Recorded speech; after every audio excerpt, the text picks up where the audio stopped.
Hello bass family and welcome to Everything Bass.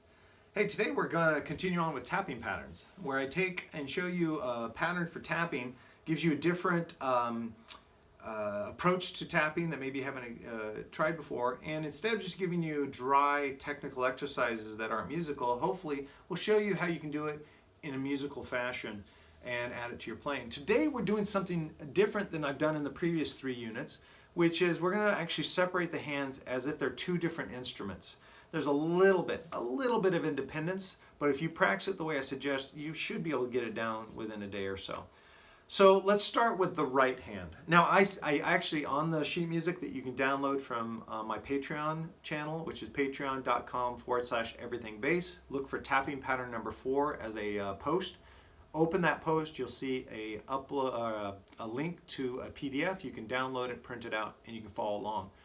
So with just our fretting hand, I shouldn't say plucking hand, our fretting hand, go to with your middle finger, go to the 15th fret on the D string. Now you're going to tap that note, and then right after it, with the index finger, tap the same fret but on the A string, and then tap back to the original that you start on, that 15th fret on the D string, and then go up to the 17th fret with your pinky on the G string. Now, if we take that as one section, we're just going to repeat that over and over again. So we're going to go. Now, honestly, the pinky might take a little while to get down, but don't, if you're making a bunch of kind of cheesy notes with the pinky, don't try to move on. Just do this. Now, one test I've always used, and I won't do this because I know the mic doesn't pick up well when I'm playing and talking at the same time, but one little gauge I use to how well I understand or can execute something musically is if I can talk while it.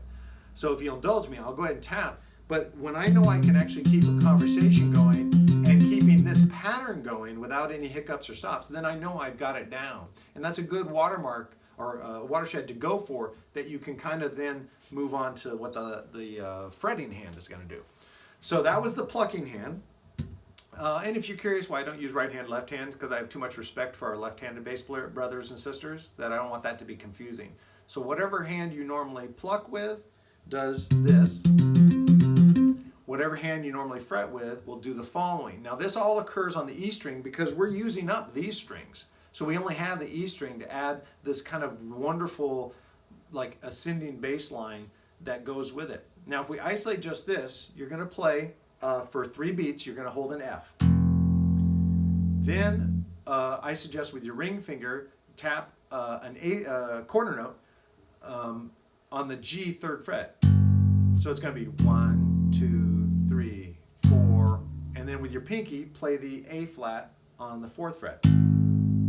And that's for the entire 4 beats. So this is 2 measures. 1, 2, 3, 4, 1, 2, 3, 4. Now to make it easy, just go up, move your entire hand up to the 6th fret and do the same thing for the first measure. 1, 2, 3, 4, and the 4 was the 8th fret on the E string. Now you're going to want to shift your whole hand, I believe, because I have you go up to the 9th fret for a half note, 1, 2, and then tap on the 11th fret for a half note, 3, 4. Let me count that for you. Now again, as I play, until I get my new microphone and camera set up, I know this is going to be hard to hear, but I'll try to speak up maybe, I don't know. So it's going to be 1, 2, 3, 4, 1, 2, 3, 4. 1, 2, 3, 4, 1, 2, 3, 4. So you got that? Now let's put them together. And we can only put them together when we can execute each one perfectly. And it sounds like this.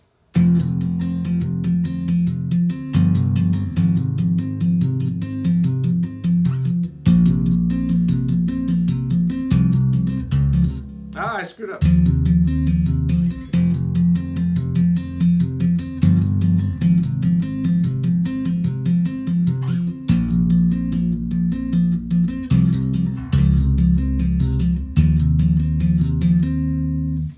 So let me talk a little bit something about, I left the mistake in, and I do that intentionally.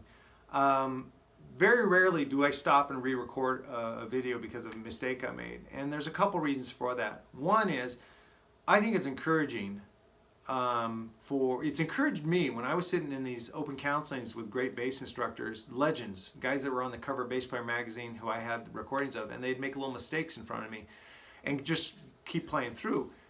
Because it showed that, okay, man, it's okay to make mistakes. Don't stop. Don't stop, and don't let that discourage you. Keep playing through. So I'm going to leave clams in. And the second is, I have a lot of videos I have to shoot, and I only shoot on Saturdays. So I can't be like, going through and editing and doing all this stuff. So I just try to let it flow. If a mistake happens that's not an absolute train wreck, my gauge for whether I'm going to re-record the video over is, did my mistake confuse you? And hopefully that didn't confuse you, because that was just me being a knucklehead. But it's kind of a cool pattern, isn't it? So now you're really playing bass as if maybe a piano player would play, where they keep a pattern going with their right hand and they walk something different from their left hand. Now, if the independence part of you is a little bit like, oh, I don't know if I have the independence to be able to do that, this one's kind of like the shallow end of the independence pool. And the reason I say that is, this pattern starts on downbeats. One, one, 2, 3, 4, 1. See, like that. So on every downbeat, 1 E and a 2 E and a 3 E and a 4 E and a.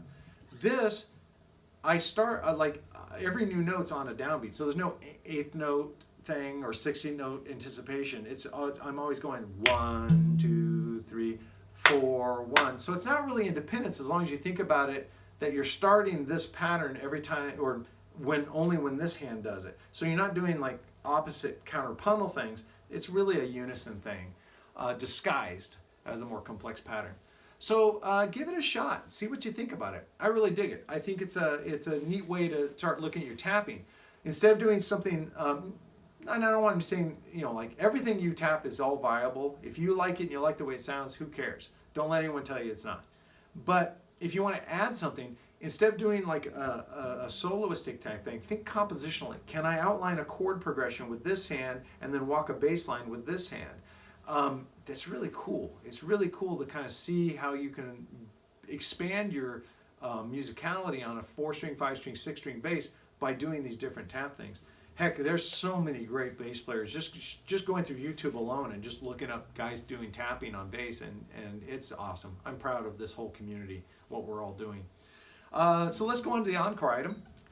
This is the Encore item, and it's by Cruz Tools. That's C-R-U-Z Tools. I'll probably in the description of the video below put a link to their site. This is a little kit, and they call it the Stagehand Compact Tech Kit. I actually have bought a couple of these, and I keep them in my gig bag.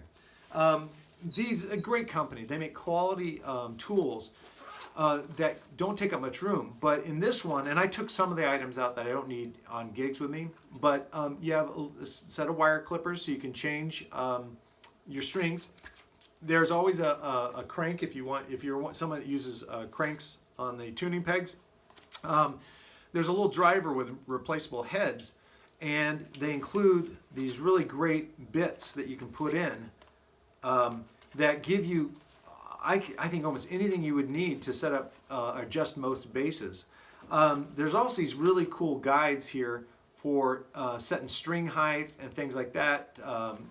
It's just a complete, I shouldn't say complete, but it's a really good mobile repair kit that there's no reason not to have, so that if something goes wrong with your bass, even if it's just you've got one of those basses where you have to take the back electronics cover off to get the batteries so you can change the preamp batteries, great, you have the right tool to do that.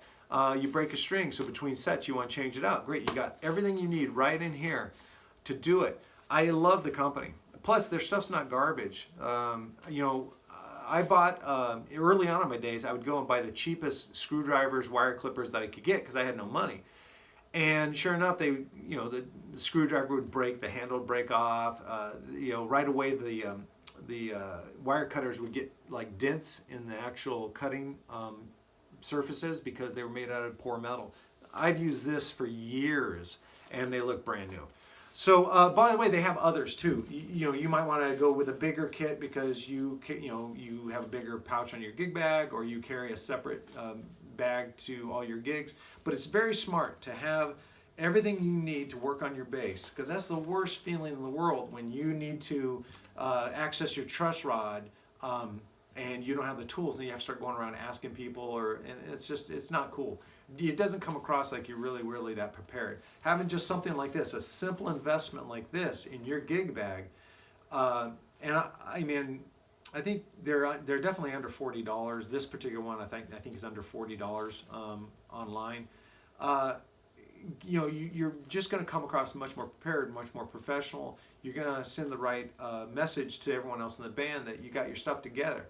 Now, I will warn you, the reason I bought a couple of these is I've loaned out, like, a guitar player come over, oh my gosh, Dale, do you have this? And I'm like, yeah, and I'll put the right bit on, I'll hand him the driver, and he'll go off, and then that's the last I seen of that. So you got to be more diligent than I am.